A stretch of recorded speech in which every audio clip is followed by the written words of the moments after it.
আওয়ামী লীগের সিদ্ধান্তের কারণেই আজও বাংলাদেশ ভারত থেকে পানির ন্যায্য হিস্যা থেকে বঞ্চিত, এমন মন্তব্য করেছেন বিএনপি মহাসচিব মির্জা ফখরুল ইসলাম আলমগীর। ঐতিহাসিক ফারাক্কা দিবস উপলক্ষে বৃহস্পতিবার ১৫ মে গণমাধ্যমে পাঠানো এক বাণীতে তিনি এ মন্তব্য করেন। মির্জা ফখরুল বলেন, ৪৯ বছর আগে মজলুম জননেতা মাওলানা ভাসানীর ডাকে লাখো জনতা ঐতিহাসিক লং মার্চে অংশ নিয়ে ফারাক্কা অভিমুখে যাত্রা করেছিল।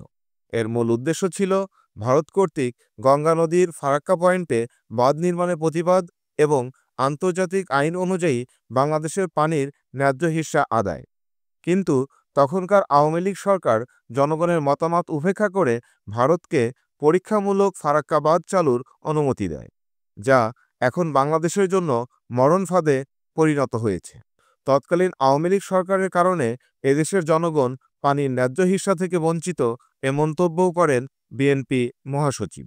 বিএনপি মহাসচিব বলেন, একতরফাভাবে অভিন্ন ৫৪টি নদীর পানির প্রত্যাহার ও একের পর এক বাঁধ নির্মাণের ফলে দেশের উত্তর পশ্চিমাঞ্চল প্রায় মরুভূমিতে পরিণত হয়েছে। পানির অভাবে নষ্ট হচ্ছে কৃষিজমি, হুমকির মুখে পড়েছে জীববৈচিত্র্য ও পরিবেশ।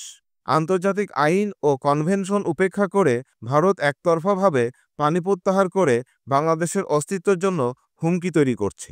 এই পরিস্থিতিতে দেশের জনগণের অধিকার আদায়ের সংগ্রামে ঐতিহাসিক ফারাক্কা দিবস আজও প্রাসঙ্গিক।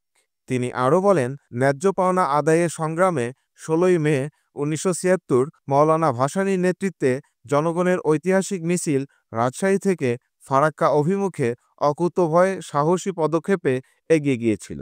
তাই প্রতিবছর ১৬ মে ঐতিহাসিক ফারাক্কা দিবস বাংলাদেশের জনগণকে তাদের ন্যায্য অধিকার আদায়ের জন্য উদ্বুদ্ধ করে। বাণীতে বাংলাদেশের পানির ন্যায্য হিস্যা আদায়ে ঐক্যবদ্ধ আন্দোলনের আহ্বান জানান বিএনপি মহাসচিব।